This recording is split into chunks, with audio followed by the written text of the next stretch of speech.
इस investing master class में स्वागत है। आज का फोकस बहुत ही क्लियर है। मार्केट के कॉम्प्लेक्स डेटा को डिकोड करके एक सिंपल और लॉजिकल इन्वेस्टर चेकलिस्ट तैयार करना। तो चलिए बिना किसी देरी के सीधे काम की बात पर आते हैं। इस एक्सप्लेनर को 4 बहुत ही प्रैक्टिकल हिस्सों में बांटा गया है। पहला, वैल्यू और प्राइस का फर्क। दूसरा, 4 सबसे क्रूशियल फाइनेंशियल रेशियोज। तीसरा, बैलेंस शीट को पढ़ना। और चौथा, advanced stock health checks. Basic से लेकर एडवांस्ड बिजनेस स्ट्रैटेजी तक इसमें सब कुछ कवर होने वाला है। शुरुआत करते हैं पहले हिस्से से, वैल्यू बनाम कीमत। चेकलिस्ट का यह पहला स्टेप सीधे वॉरेन बफे की वैल्यू इन्वेस्टिंग फिलॉसफी पर फोकस करता है। इसका पूरा निचोड़ इस बात में है कि जो कीमत चुकाई जा रही है और जो असल वैल्यू मिल रही है उसके बीच का फासला कितना बड़ा है। इसे एक बहुत ही डेली लाइफ के उदाहरण से समझा जा सकता है। एक तरफ 50 रुपए देकर एक बेहतरीन हेयरकट के साथ फ्री मसाज मिल जाए और दूसरी तरफ 500 रुपए देकर एक एकदम बेकार हेयरकट मिले। इन्वेस्टिंग भी लिटरली यही है। मेन गोल हमेशा ये इंश्योर करना है कि जो वैल्यू मिल रही है वो चुकाई गई कीमत से कहीं ज्यादा हो। अब देखिए, हर एसेट को परखने का तरीका अलग होता है। सोने की बात करें तो उसकी वैल्यू दुनिया में हर जगह लगभग एक जैसी ही होती है, लेकिन स्टॉक्स काफी हद तक रियल एस्टेट की तरह होते हैं। 1 करोड़ का फ्लैट अपने बगल वाले 95 लाख के फ्लैट से सच में बेहतर है या नहीं, ये जानने के लिए आसपास के प्रॉपर्टी से कंपेयर करना ही पड़ता है। स्टॉक्स में भी बिल्कुल ऐसा ही strict peer to peer business analysis चाहिए होता है। और यहीं पर एंट्री होती है इंट्रिंसिक वैल्यू की, मतलब किसी भी कंपनी की असली सच्ची कीमत जो मार्केट में चल रहे है उसके करंट प्राइस से एकदम अलग हो सकती है।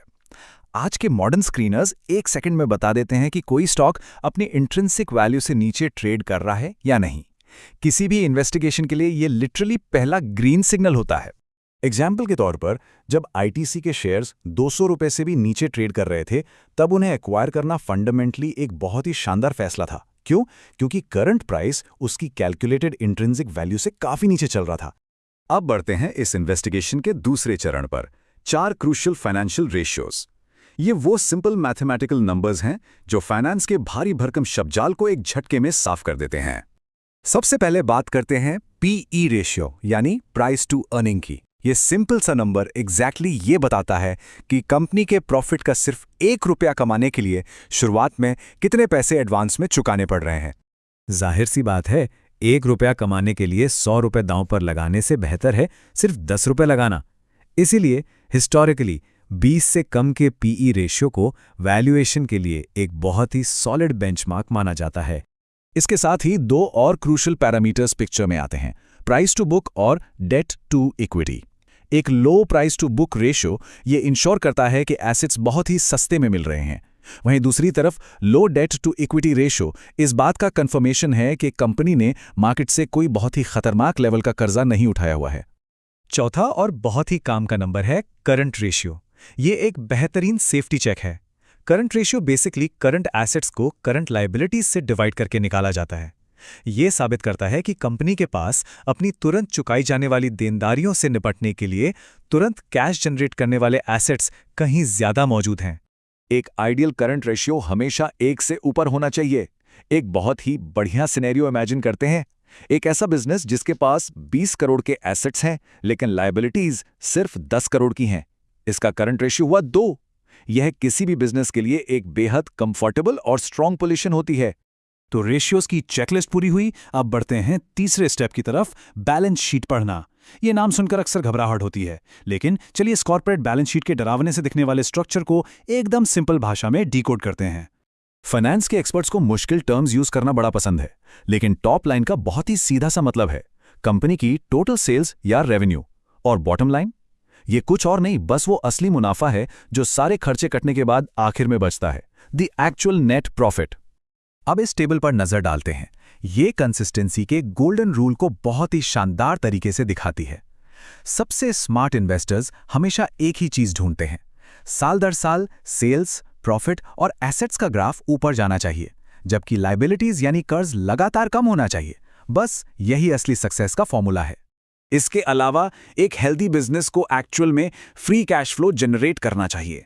सबसे आइडियल सिचुएशन वो होती है जहां बिजनेस नेगेटिव बैलेंस से निकलकर एक बहुत ही स्ट्रांग और पॉजिटिव कैश रिजर्व की तरफ बढ़े, जैसा कि इस ट्रेंड में साफ दिखाई दे रहा है। आखिर में पहुंचते हैं इस एक्सप्लेनर के चौथे और फाइनल पार्ट पर, एडवांस्ड स्टॉक हेल्थ चेक्स। ये वो क्वालिटेटिव बिजनेस रियलिटीज़ हैं जो एनालिस्ट के आखिरी 10% को कवर करती हैं, और लिटरली यही 10% एक गुड इन्वेस्टमेंट को ग्रेट इन्वेस्टमेंट से अलग करता है।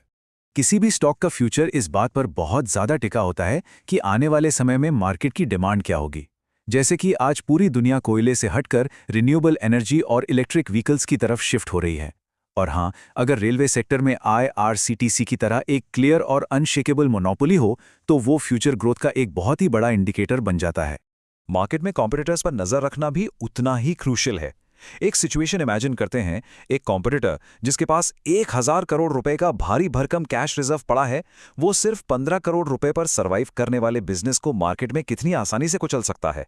सर्वाइवल के लिए मजबूत कैश रिजर्व बहुत जरूरी है। अब आते हैं एक और ग्लोबल मार्केट रियलिटी पर, पॉलिटिकल सपोर्ट। दुनिया भर में ऑब्जर्वर्स ने ये नोट किया है कि जब भी किसी कंपनी को किसी भी लेवल का राजनीतिक समर्थन या नीतियों का फायदा मिलता है तो उनके मार्केट परफॉर्मेंस में एक न्यूट्रल लेकिन एकदम अनडिनाइबल जंप देखने को मिलता है। ये एक फैक्ट है जो दुनिया भर में काम करता है। एक और बहुत ही इंपॉर्टेंट कॉन्सेप्ट है प्रोमोटर प्लेजिंग।